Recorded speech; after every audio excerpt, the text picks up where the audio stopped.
Udah di-record. Yuk, bisa mulai. Atika. Hah? Allah, Sudah di-record. Sudah record. Oh, ya udah. Gak usah diulang, nanti di-cut aja. 1, 2, 3. Assalamualaikum warahmatullahi wabarakatuh. Perkenalkan, kami dari kelompok 4. Pada video ini, kami akan mempresentasikan tugas besar mata kuliah kecerdasan buatan yang membahas penerapan logika fuzzy untuk membantu pengambilan keputusan pada 2 studi kasus, yaitu penilaian risiko kredit dan penentuan kelayakan beasiswa. Nah, di sini saya akan memperkenalkan diri. Saya Atika Cahaya Malinda dengan NIM 103 102 4027 dan rekan saya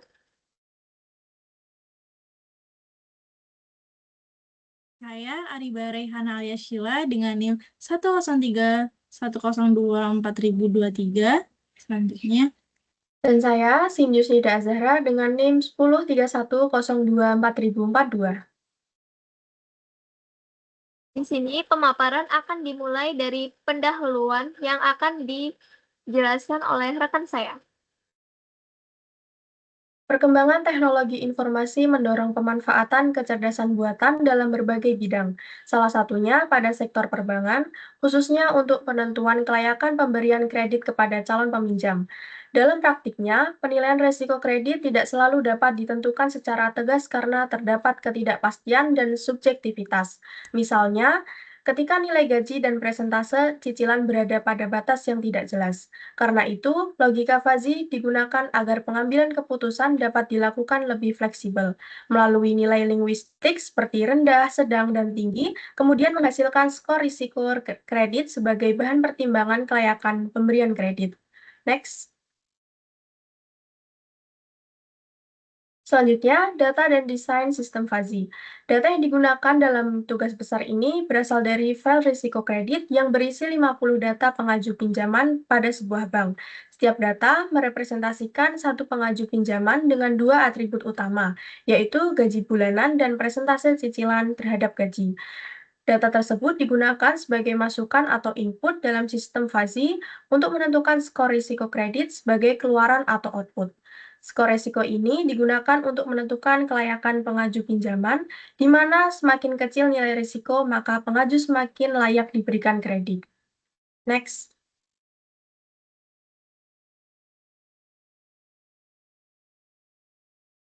Selanjutnya, variabel dan rentang nilai.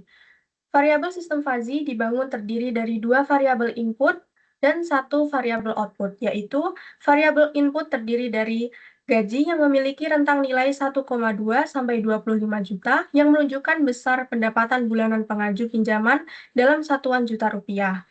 Lalu untuk cicilan yang memiliki rentang nilai 5% sampai 62% yang menunjukkan persentase cicilan yang sedang berjalan terhadap gaji pengaju.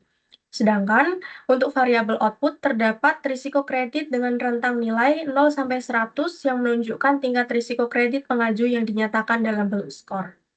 Next.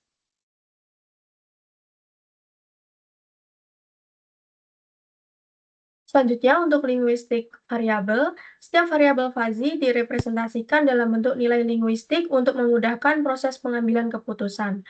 Terdapat 3 linguistik, yaitu linguistik gaji dengan skala rendah, sedang, dan tinggi. Yang kedua, linguistik cicilan dengan skala ringan, sedang, dan berat. Sedangkan linguistik risiko kredit memiliki skala rendah, sedang, dan tinggi. Next.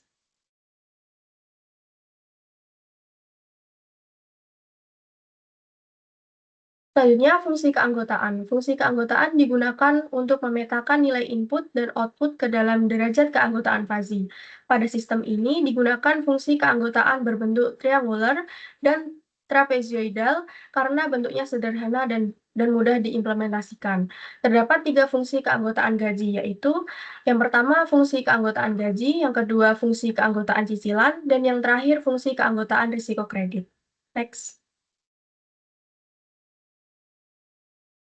Yang pertama, fungsi keanggotaan gaji. Fungsi keanggotaan gaji digunakan untuk merepresentasikan tingkat pendapatan pengaju pinjaman dalam sistem-sistem logika fuzzy.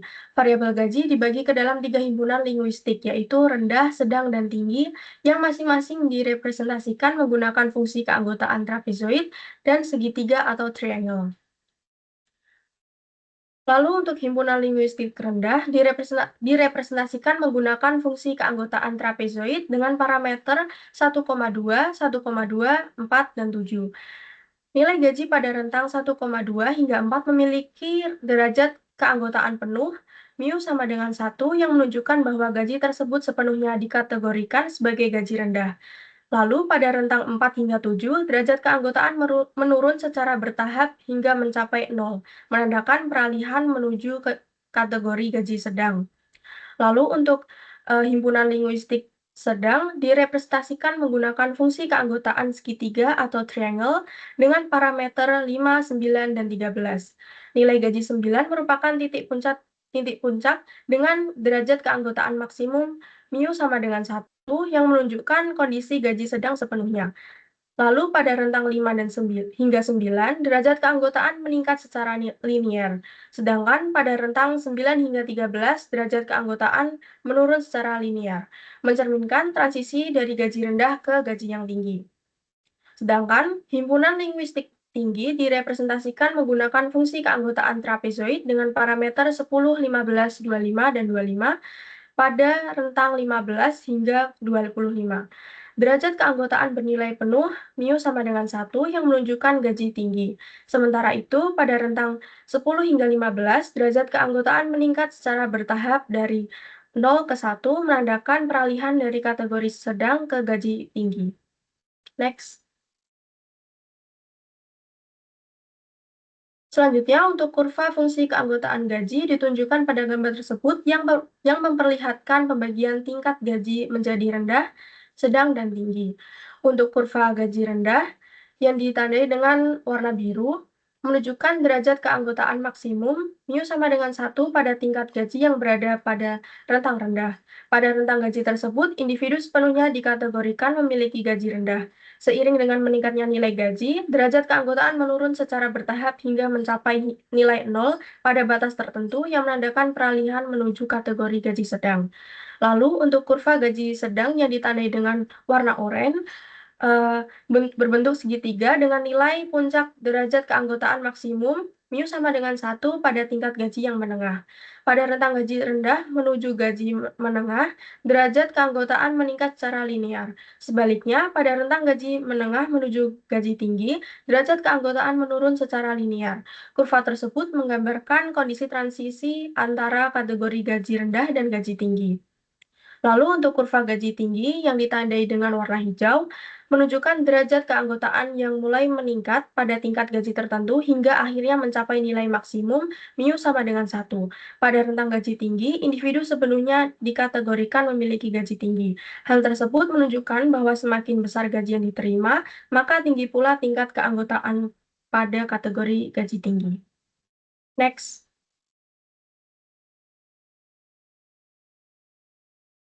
Selanjutnya, fungsi keanggotaan cicilan.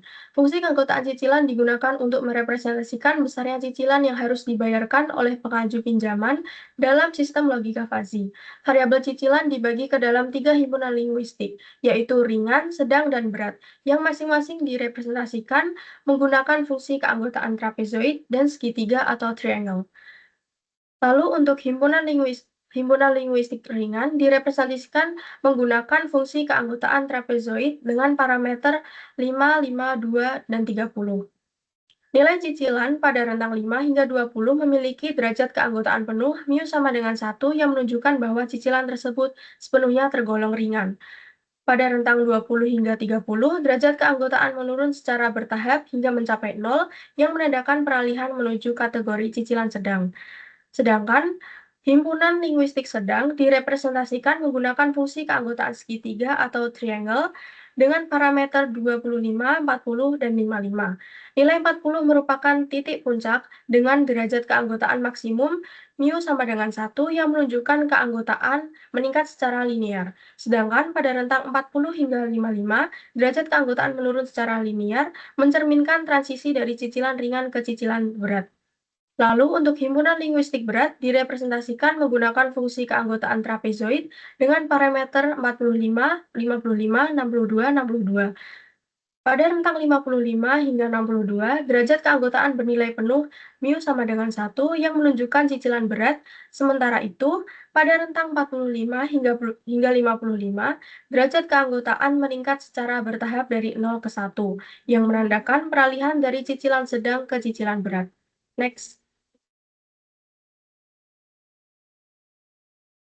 Lalu untuk kurva fungsi keanggotaan cicilan, pada kurva cicilan ringan yang menandakan berwarna biru menunjukkan derajat keanggotaan maksimum mu sama dengan 1 pada presentasi cicilan rendah yaitu pada kisaran sekitar 5% hingga 20%.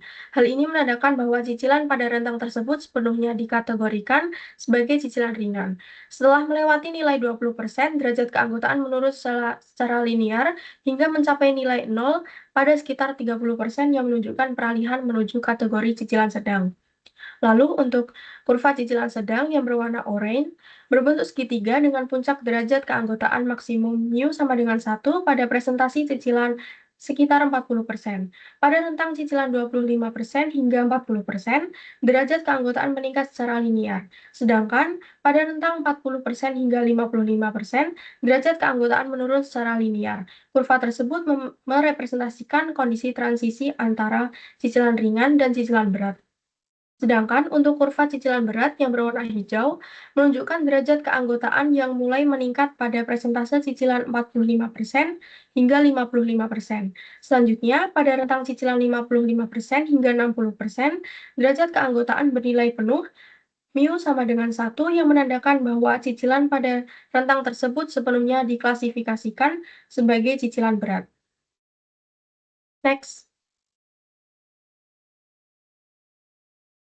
Selanjutnya, fungsi keanggotaan risiko kredit. Fungsi keanggotaan risiko kredit digunakan sebagai dasar untuk menentukan kelayakan pengaju pinjaman berdasarkan hasil diffusification.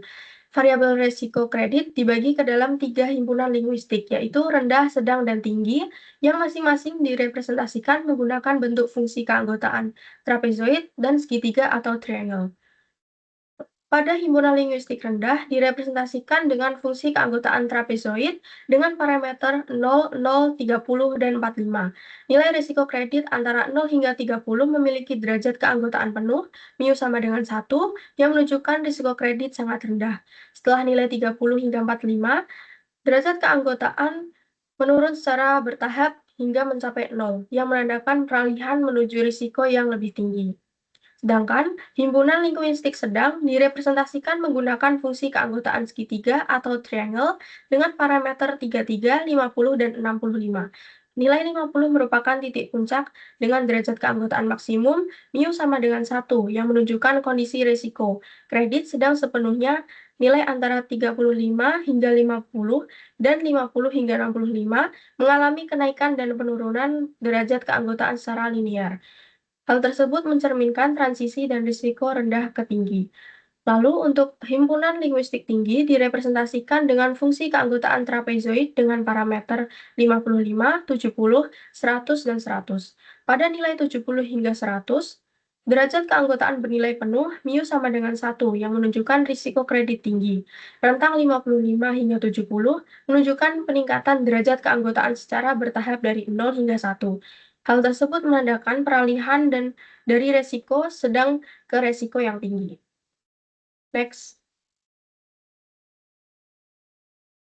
Selanjutnya terdapat kurva fungsi keanggotaan risiko kredit. Kurva risiko kredit menunjukkan bahwa semakin tinggi risiko kredit, maka tingkat risiko akan bergeser dari kategori rendah ke sedang hingga yang tinggi. Kurva risiko kredit rendah yang berwarna biru Memiliki derajat keanggotaan penuh mu sama dengan 1 pada skor risiko rendah, yaitu dari nilai 0 hingga sekitar 30.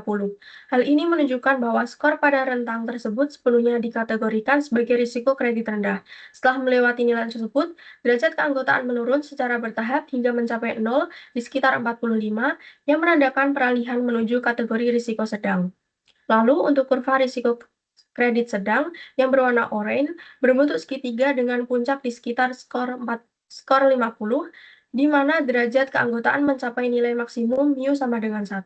Pada rentang skor 35 hingga 50, derajat keanggotaan meningkat secara linear, sedangkan pada rentang 50 hingga 65, derajat keanggotaan menurun secara linear.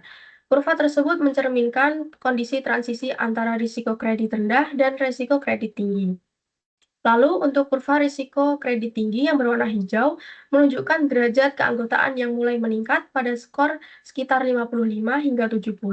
Pada rentang skor 70 hingga 100, derajat keanggotaan bernilai penuh mu sama dengan 1, yang menandakan bahwa skor risiko tersebut sepenuhnya dikategorikan sebagai risiko kredit tinggi. Selanjutnya akan dipresentasikan oleh rekan saya. Oke, baik. Selanjutnya daripada bagian pada rules based system fuzzy ini dijelaskan mengenai aturan pada sistem fuzzy yang menggambarkan hubungan antara gaji persentase, cicilan dan juga tingkat risiko kredit, di mana keseimbangan antara pendapatan dan juga beban cicilan menjadi faktor utama penentuan risiko, yaitu seperti gaji sedang dengan cicilan sedang menghasilkan risiko sedang. Lalu gaji sedang dengan cicilan berat meningkatkan risiko yang tinggi. Lalu sedangkan dengan gaji tinggi akan cenderung beresiko rendah kecuali jika cicilan berat yang dapat menaikkan risiko menjadi sedang. Lalu slide selanjutnya.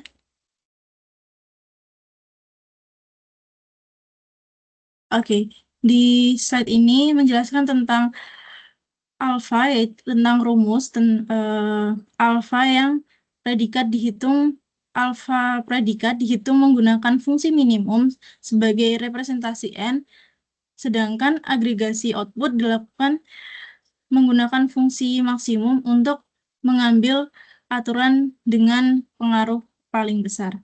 Lalu kita memakai fungsi codingan ini menjelaskan tentang potongan dari codingan ini merepresentasikan mengenai proses inferensi Fuzzy-Mamdani, yaitu tahap untuk pengambilan keputusan berdasarkan rules if then dengan operator n dan agregasi hasil aturan. Lalu inisialisasi hasilnya, yaitu pada awal fungsi, sistem menyiapkan tempat untuk menyimpan hasil inferensi ke dalam 3 kategori, yaitu output, lalu risiko rendah, sedang, dan juga tinggi. Setelah itu, pada bagian evaluasi aturan fuzzy atau rule based, sistem akan membaca setiap aturan fuzzy yang telah didefinisikan sebelumnya. Untuk setiap aturan, nilai pada derajat keanggotaan gaji dan juga cicilan dievaluasi menggunakan operator minimum sebagai representasi logika N. Setelah itu pada bagian hasil dari operasi minimum tersebut menghasilkan nilai Fearing Strength atau alfa yang menunjukkan seberapa kuat suatu aturan aktif sedang terhadap kondisi input yang diberikan. Nah, nilai tersebut kemudian dikelompokkan sesuai dengan kategori output aturan yang sudah ada. Lalu setelah itu pada agregasi hasil aturan, setelah dievaluasi, sistem melakukan agregasi dengan mengambil nilai maksimum dari masing-masing kategori output. Nah, proses tersebut bertujuan untuk memilih kontribusi aturan yang paling dominan pada setiap kategori risiko. Selanjutnya.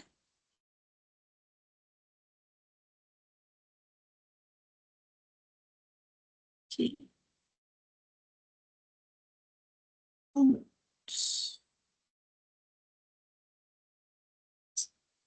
pada metode centroid ini dijelaskan tentang metode centroid digunakan karena mampu menghasilkan nilai yang representatif dengan mempertimbangkan seluruh area keluaran fuzzy sehingga hasil lebih stabil dan juga mendekati keputusan kita bersama atau keputusan manusia.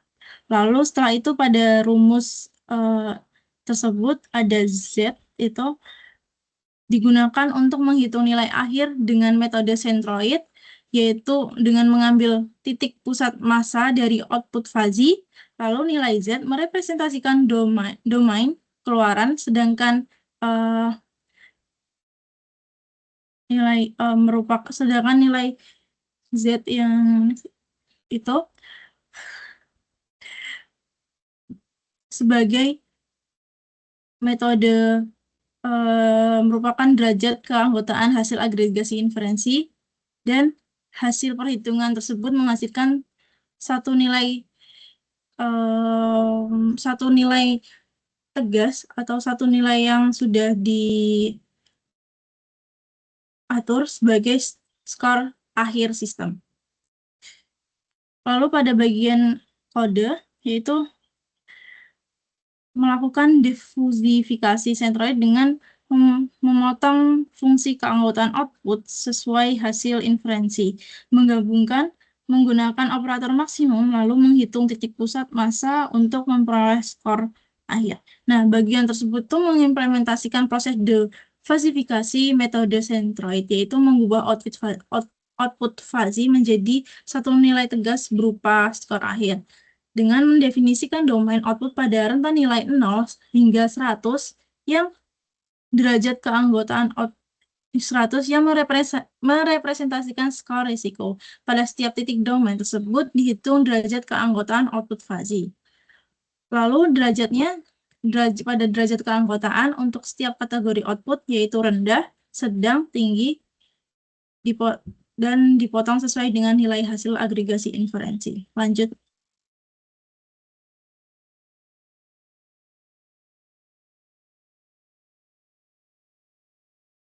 Bentar. Oke.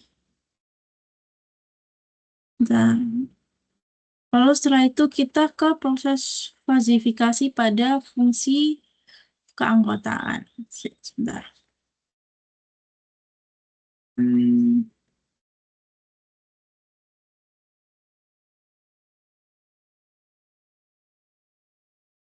Ini tuh yang bentar.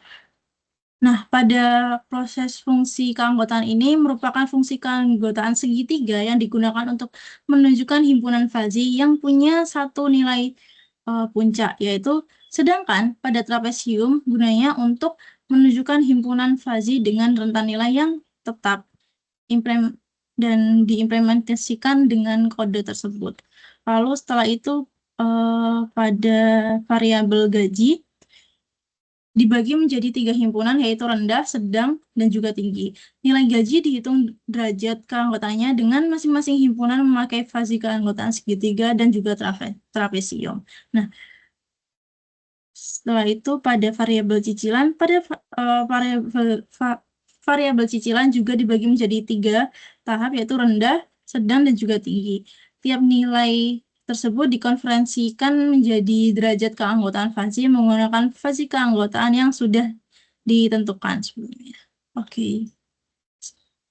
Slide selanjutnya akan dijelaskan oleh rekan saya. Nah, di slide ini itu ditunjukkan hasil berupa 10 pengaju pinjaman dengan skor risiko kredit terkecil. Setelah program menghitung skor risiko untuk seluruh 50 data, semua skor tersebut diurutkan dari yang paling kecil sampai yang paling besar.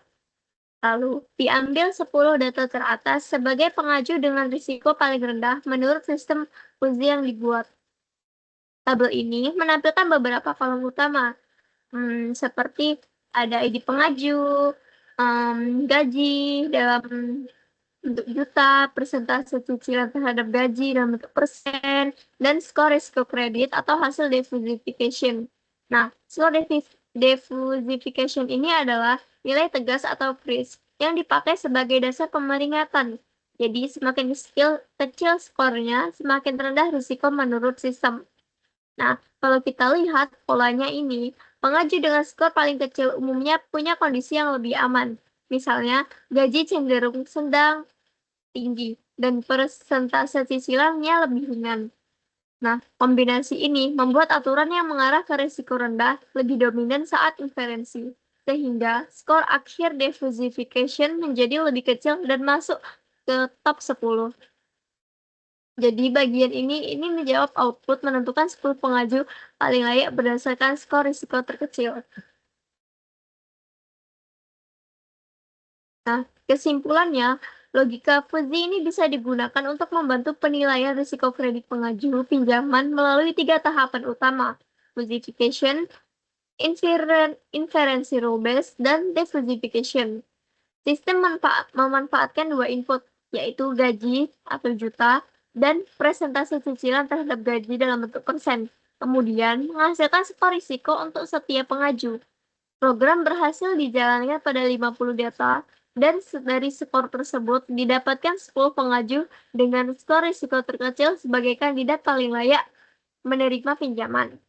Selain itu, pada implementasi, proses inti fuzzy mulai dari fuzzification sampai diffusification dibangun secara manual, sedangkan library hanya dipakai untuk kebutuhan membaca atau menyimpan file Excel.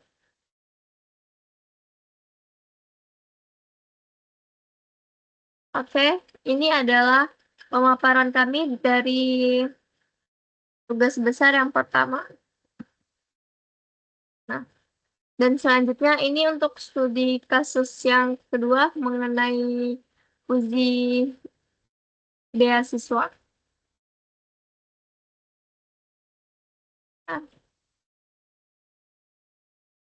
Nah, di slide pertama ini, saya akan menjelaskan pembagian pendahuluan.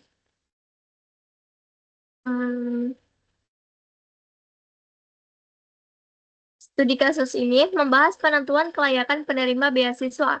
Proses seleksi beasiswa umumnya mempertimbangkan beberapa kriteria, seperti capaian akademik atau IPK, kemampuan penunjang TOEFL, serta kondisi ekonomi keluarga atau penghasilan orang tua.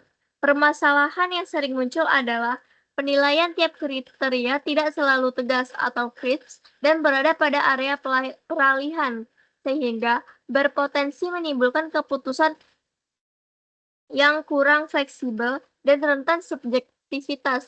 Untuk mengatasi hal tersebut, digunakan logika fuzzy dengan inferensi Mamdani agar penilaian menjadi lebih bertahap dan terstruktur, serta menghasilkan nilai kelayakan dalam skala 0 hingga 100 berdasarkan fungsi keanggotaan dan aturan yang jelas. Nah, ini adalah studi kasus membangun sistem pendukung keputusan menentukan nilai kelayakan beasiswa pada skala 0 sampai 100. Kenapa kami memakai metode Fuji Mamdani? Nah, karena dalam seleksi beasiswa, kondisi mahasiswa itu sering tidak bisa dikategorikan secara tegas. Misalnya, IPK 2,79, itu apakah langsung rendah atau sudah cukup? Nah, Fuji membantu menangani kondisi seperti itu dengan konsep derajat keanggotaan. Jadi, penilaiannya itu lebih fleksibel dan tidak kaku. Variabel input pada sistem ini ada 3, yaitu yang pertama TOEFL, IPK, dan penghasilan orang tua. Ketiga input ini akan diproses oleh sistem untuk menghasilkan output berupa nilai kelayakan beasiswa. Jadi, hasil akhirnya bukan sekadar layak atau tidak, tetapi berupa angka kelayakan yang bisa dipakai untuk membandingkan kandidat satu dengan yang lain secara lebih objektif. Di slide ini ditampilkan variabel, simbol, jenis, domain, himpunan fuzzy, dan satuannya. Tujuan bagian ini untuk memastikan bahwa sistem fuzzy yang kita buat itu punya batas pembicaraan yang jelas, supaya proses fuzzifikasi tidak ambigu. Untuk variabel input pertama yaitu TOEFL dengan simbol T, domainnya berada pada rentang 200 sampai 500 dan dibagi menjadi himpunan fuzzy rendah, menengah, tinggi. Satuannya berupa skor. Variabel input kedua yaitu IPK dengan simbol T. domainnya dari rentang 0 hingga 4. Dan himpunan fujinya yaitu rendah, cukup, dan bagus. Dengan satuannya yaitu skala dari rentang 0 sampai 4. Untuk variabel ketiga yaitu penghasilan orang tua dengan simbol P, domainnya dari 500.000 sampai 2 juta. Dan dibagi menjadi himpunan kecil, sedang, besar, dan sangat besar. Lalu variabel outputnya adalah kelayakan dengan simbol K, domainnya 0 sampai 100 dibagi menjadi rendah dan tinggi. Selanjutnya. Nah, di slide ini saya menjelaskan alur proses pada sistem inferensi fusi Mamdani. Prosesnya terdiri dari 4 tahap utama. Tahap pertama adalah fusifikasi, yaitu mengubah nilai input yang awalnya crisp atau tegas menjadi derajat keanggotaan mu dengan rentang 0 sampai 1 pada tiap himpunan fusi. Artinya, satu nilai input bisa punya tingkat keanggotaan di beberapa kategori. Misalnya, IPK tertentu bisa mempunyai keanggotaan di cukup dan juga sedikit di bagus, tergantung posisinya. Nah, untuk tahap kedua, itu inferensi atau implikasi, yaitu proses mengevaluasi aturan if dan untuk memperoleh kekuatan aturan atau alpha. Di sini digunakan operasi logika fusi. Untuk kondisi gabungan, ada operasi N menggunakan minimum. Jadi derajat gabungannya diambil dari nilai keanggotaan yang paling kecil. Nah, selanjutnya ada operasi OR menggunakan maksimum. Jadi derajat gabungannya diambil dari nilai terbesar. Nah, nilai alpha ini menunjukkan seberapa kuat suatu rule aktif untuk data mahasiswa tertentu. Untuk tahap ketiga, itu ada agregasi, yaitu menggabungkan semua hasil keluaran dari setiap rule menjadi satu keluaran fusi gabungan. Prinsipnya, semua kontribusi rule digabungkan menggunakan operator max, sehingga kita memperoleh satu bentuk output fusi yang mewakili keseluruhan aturan. Dan aturan yang keempat adalah defusifikasi, yaitu mengubah output fusi gabungan tadi menjadi nilai crisp. Pada studi kasus defusifikasi ini dilakukan dengan metode centroid agar output akhirnya berupa angka kelayakan 0 hingga 100.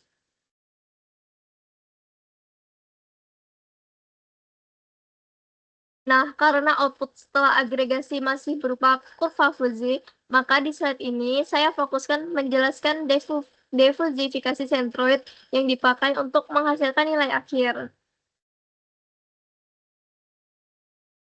Metode yang digunakan ini adalah centroid atau titik pusat massa. Konsepnya mirip seperti mencari titik keseimbangan dari sebuah bidang. Centroid mempertimbangkan seluruh area kurva output fusi gabungan sehingga nilai yang dihasilkan lebih representatif dibandingkan hanya mengambil nilai maksimum saja. Dapat dilihat itu rumusnya dengan keterangan H akhir ini adalah nilai kelayakan beasiswa pada skala 0 hingga 100. Yang kecil adalah titik-titik pada domain output 0 hingga 100. Mu K adalah derajat keanggotaan output fusi gabungan di titik K. Jadi, secara sederhana, rumus ini menghitung semacam rata-rata berbobot nilai K dibobot oleh mu K. Semakin besar derajat keanggotaan di suatu titik, semakin besar pengaruhnya pada hasil akhir. Outputnya akhirnya berupa satu angka yang menjadi nilai kelayakan beasiswa. Nah, di slide ini saya menjelaskan desain fungsi keanggotaan IPK. IPK kami bagi menjadi 3 himpunan fusi, yaitu rendah, cukup, dan bagus. Bentuk fungsi yang dipakai adalah kombinasi trapesium bahu kiri untuk rendah, segitiga untuk cukup, dan trapesium bahu kanan untuk bagus. Tujuannya agar perpindahan antar kategori tidak kaku dan tetap ada overlap. Pertama, IPK rendah menggunakan trapesium bahu kiri dengan parameter A sama dengan 0, B sama dengan 0, C sama dengan 2.0, dan D sama dengan 2.8. Artinya, untuk IPK sampai 2.0, derajat keanggotaan rendah sama dengan 1, itu sudah pasti rendah. Lalu, turun secara linear dari 2.0 sampai 2.8. Dan mulai IPK lebih besar sama dengan 2.8, keanggotaan rendah menjadi 0.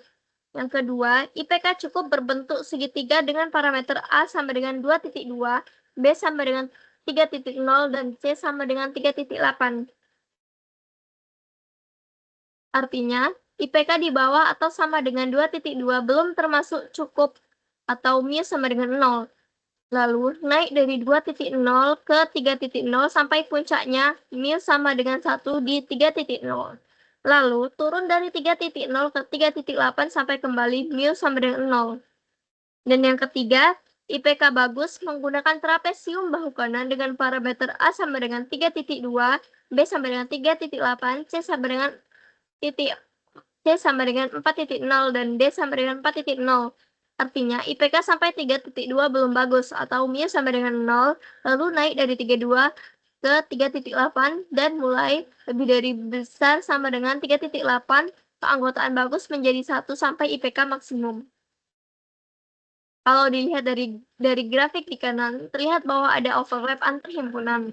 Contohnya, pada rentang sekitar 2,2 hingga 2,8, IPK bisa punya sebagian keanggotaan di rendah dan juga mulai masuk cukup.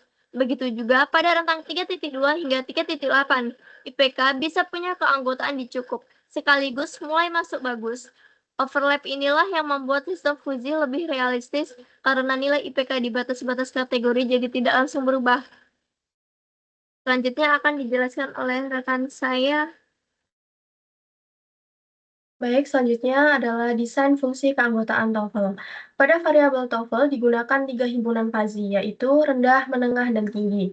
Bentuk fungsi keanggotaan dibuat trapesium, segitiga, dan trapesium agar perpindahan antar kategori berjalan halus pada domain TOEFL 200-500.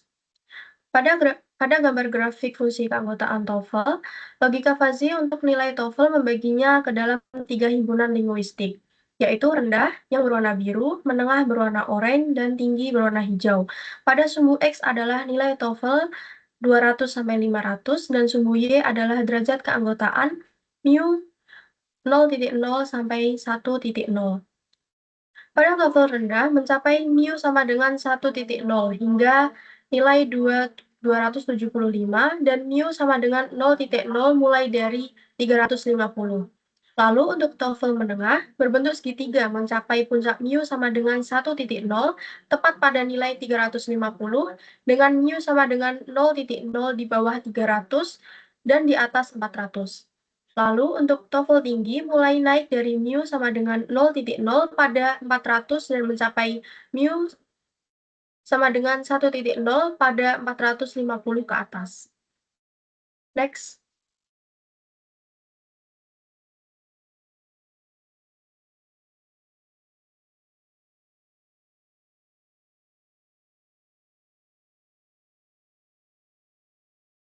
Next.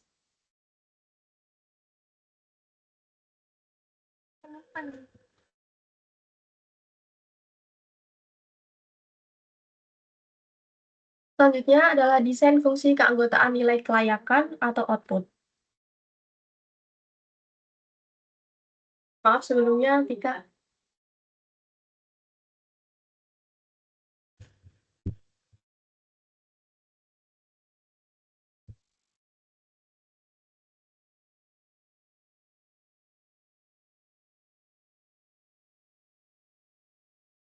Selanjutnya, desain fungsi keanggotaan penghasilan orang tua. Pada variabel penghasilan orang tua digunakan 4 himpunan fazi, yaitu kecil, sedang, besar, dan sangat besar, dengan domain 500.000 sampai 2 juta.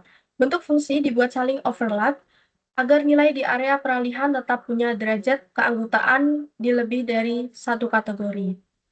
Pada gambar grafik fungsi keanggotaan penghasilan, logika fazi untuk variabel penghasilan orang tua membaginya ke dalam 4 himpunan linguistik, yaitu kecil yang berwarna biru, sedang yang berwarna oranye, besar yang berwarna hijau, dan sangat besar yang berwarna merah.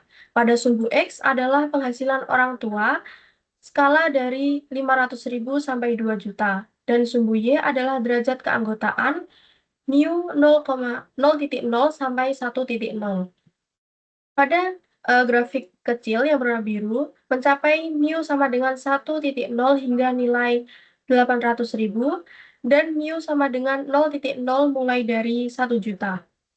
Lalu pada grafik sedang yang berwarna orange, berbentuk segitiga mencapai puncak mu sama dengan 1,0 tepat pada 1.200.000 dengan mu sama dengan 0,0 di bawah 800.000 dan di atas 1.600.000. Lalu pada grafik besar yang berwarna hijau berbentuk segitiga mencapai puncak mu sama dengan 1,0 tepat pada 1.600.000 dengan mu sama dengan 0,0 di bawah 1.200.000 dan di atas 2 juta. Lalu pada grafik yang sangat besar yang berwarna merah, mulai naik dari mu sama dengan 0,0 pada 1.600.000 dan mencapai mu sama dengan 1,0 pada 1.800.000 rupiah ke atas. Next.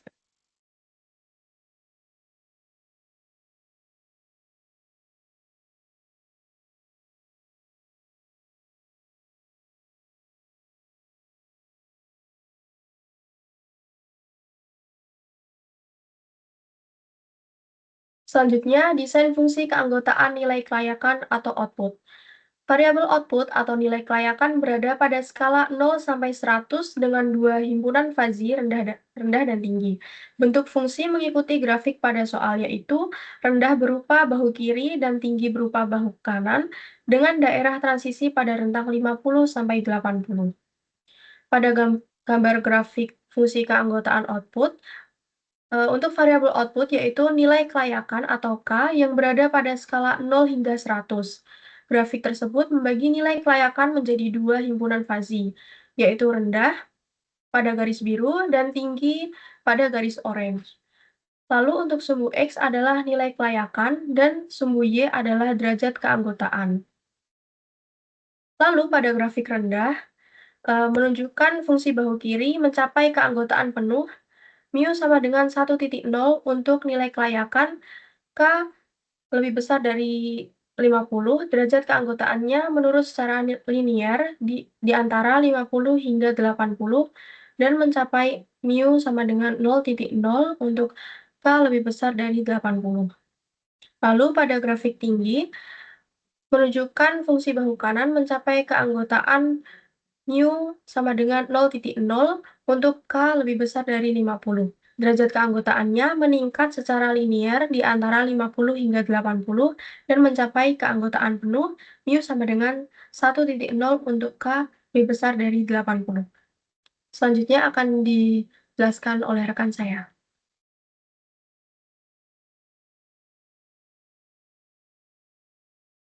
Oke, selanjutnya kita berlanjut ke format tabel perhitungan. Nah, pada format tabel perhitungan yaitu tabel fazi ini, pada bagian tabel tersebut ditampilkan hasil falsifikasi dari setiap variabel input yaitu TOEFL, IPK, dan penghasilan orang tua. Nilai input CRIPS dipetakan ke dalam beberapa himpunan fazi seperti rendah, cukup, dan juga tinggi dengan menghasilkan derajat keanggotaan pada rentan 0 hingga 100. Nilai tersebut yang nantinya akan digunakan sebagai dasar dalam proses inferensi Mamdani. Lalu selanjutnya pada tabel sebentar.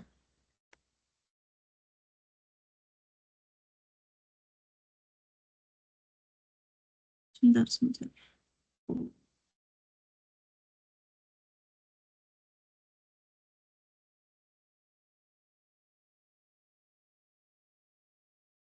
Bisa ke slide selanjutnya.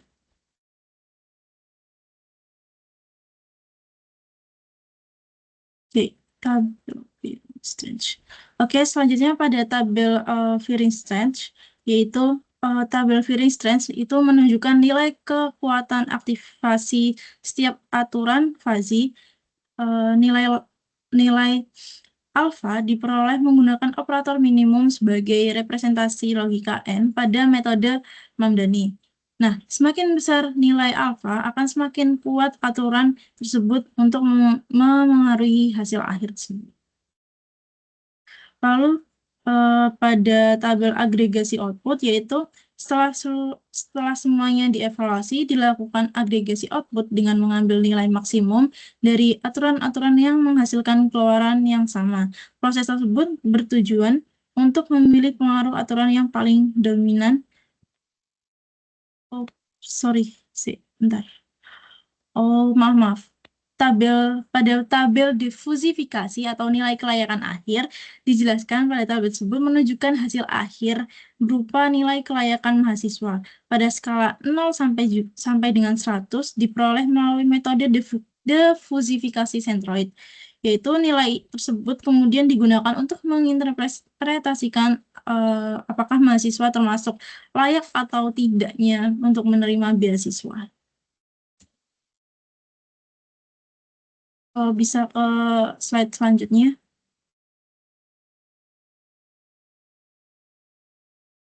Baik.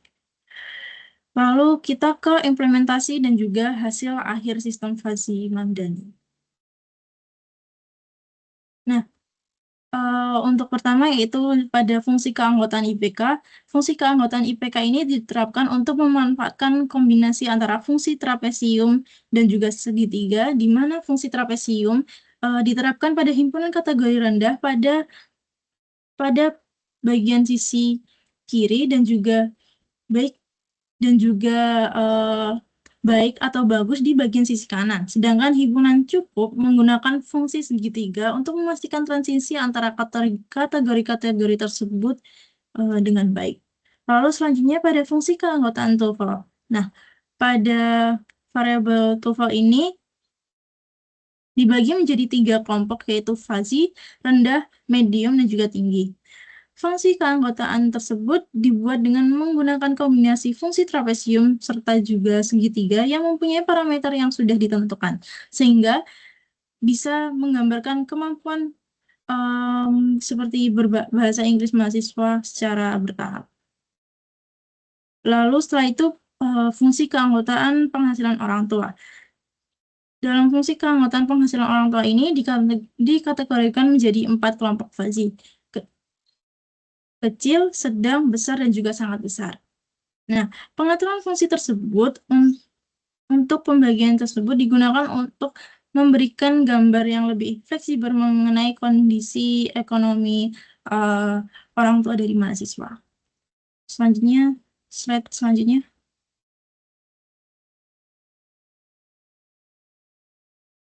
Baik, sebentar. Oke, kita ke inferensi Mamdani. Nah, di sini ada implementasi kode yang menjelaskan pada slide tersebut ditunjukkan implementasi dan juga hasil akhir dari sistem Fuzzy Mamdani. Terdiri dari tahap inferensi dan juga defusifikasi. Lalu, pada inferensi Mamdani ini menunjukkan proses di mana nilai hasil fusifikasi tentang IPK, TOEFL, dan penghasilan orang tua dimasukkan ke dalam aturan fuzzy menggunakan operator minimum sebagai logika AND dan maksimum sebagai logika OR. Nah, setiap aturan tersebut menghasilkan nilai steering, strength, atau alpha yang menunjukkan seberapa aktif aturan tersebut. Lalu nilai-nilai tersebut digabungkan untuk menentukan derajat keanggotaan output, kelayakan rendah, dan juga tinggi. Setelah itu diperoleh output fuzzy dari proses inferensi pada langkah selanjutnya pada defusifikasi untuk menetapkan nilai akhir. Nah, pada bagian defusifikasi sentroid ini menunjukkan proses difusifikasi menggunakan metode sentroid, yaitu dengan menghitung titik pusat massa dari gabungan fuzzy keanggotaan output. Nah, metode tersebut dipilih karena mempertimbangkan seluruh area output fuzzy sehingga menghasilkan nilai kelayakan akhir yang lebih representatif.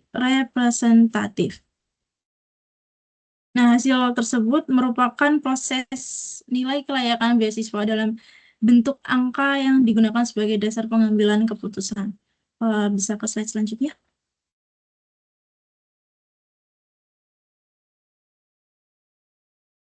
Oke. Pada bagian slide ini yaitu hasil perhitungan nilai kelayakan mahasiswa ditunjukkan dengan tabel kelayakan. Nah, menampilkan hasil akhir perhitungan nilai kelayakan mahasiswa yang diperoleh dari sistem inferensi fuzzy Mamdani setelah melalui proses fusifikasi, inferensi, dan juga difusifikasi centroid.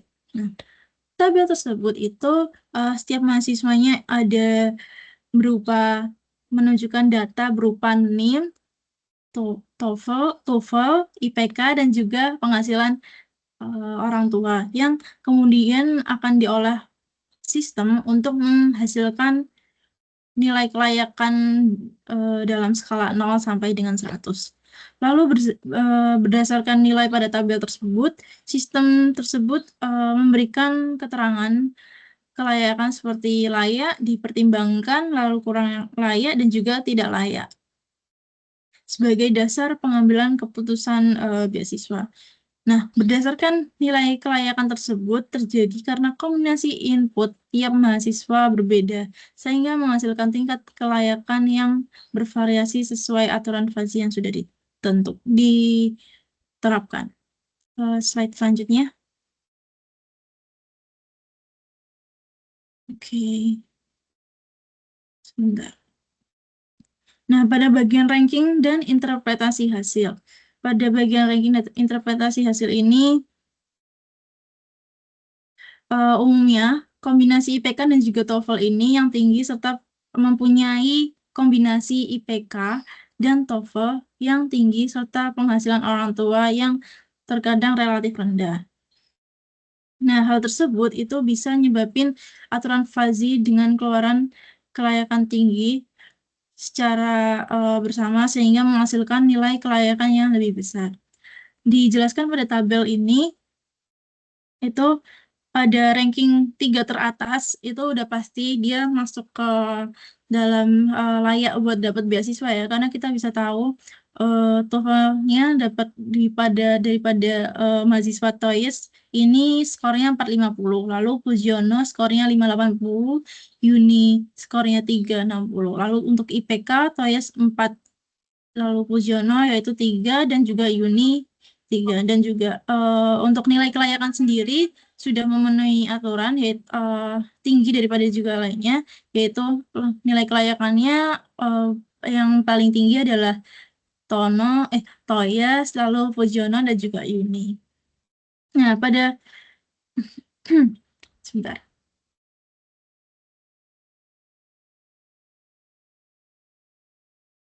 Berdasarkan tabel tersebut merepresentasikan bahwa mahasiswa atas nama TOEIC, Puziono, dan juga Uni itu layak untuk mendapatkan beasiswa dikarenakan mempunyai IPK dan juga skor TOEFL yang tinggi dari peserta beasiswa lainnya.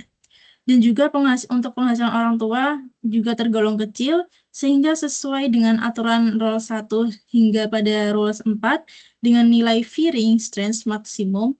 Nah, hal tersebut menyebabkan nilai kelayakan akhir yang diperoleh lebih tinggi dibandingkan mahasiswa lainnya. Sedangkan pada ranking dengan nilai kelayakan yang rendah, itu mahasiswa yang dengan mahasiswa yang penghasilan orang tuanya besar atau IPK-nya rendah, biasanya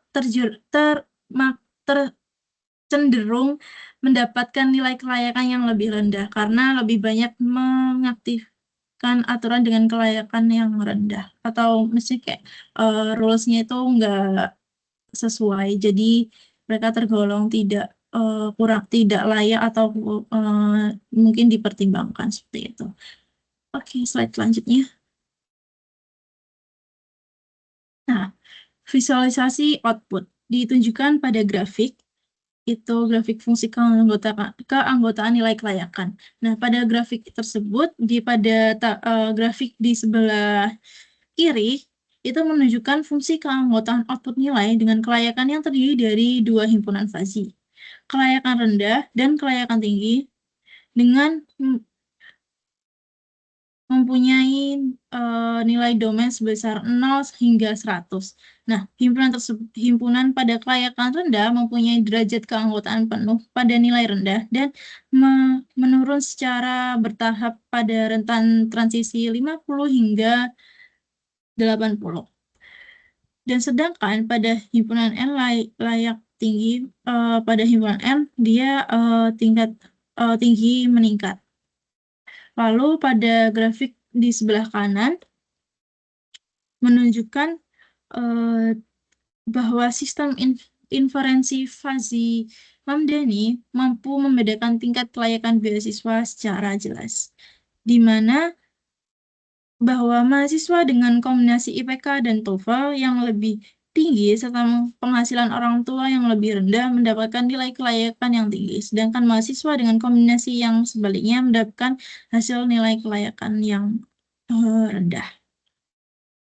Slide selanjutnya. Oke, kita sampai ke tahap akhir yaitu tahap kesimpulan. Nah, pada tahap kesimpulan ini, sistem Fuzzy Mamdani yang diimplementasikan terbukti mampu menentukan nilai kelayakan mahasiswa secara efektif berdasarkan IPK, TOEFL, dan penghasilan orang tua.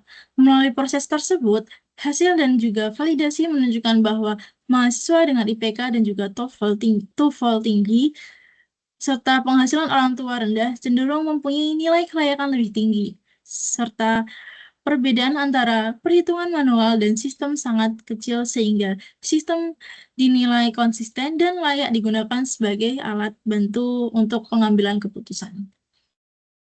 Daripada itu, mungkin bisa ditutup oleh moderator. Sekian dari saya. Terima kasih. Oke. Baiklah, sebagai penutup dapat disimpulkan bahwa logika Fuzzy dapat digunakan untuk membantu pengambilan keputusan pada permasalahan yang memiliki ketidakpastian. Pada pembahasan risiko kredit, logika Fuzzy membantu menghasilkan skor risiko untuk membantu menentukan pengaju dengan skor risiko lebih rendah. Sementara itu, pada pembahasan beasiswa, inferensi Mamdani menghasilkan nilai kelayakan berdasarkan kriteria yang digunakan sehingga proses seleksi menjadi lebih bertahap dan terukur. Nah, demikian pemaparan dari kelompok kami. Apabila terdapat salah kata, kami mohon maaf. Kami akan tutup. Wassalamualaikum warahmatullahi wabarakatuh. Waalaikumsalam warahmatullahi wabarakatuh. Anjay, udah selesai, coy. Berkuranglah beban 1.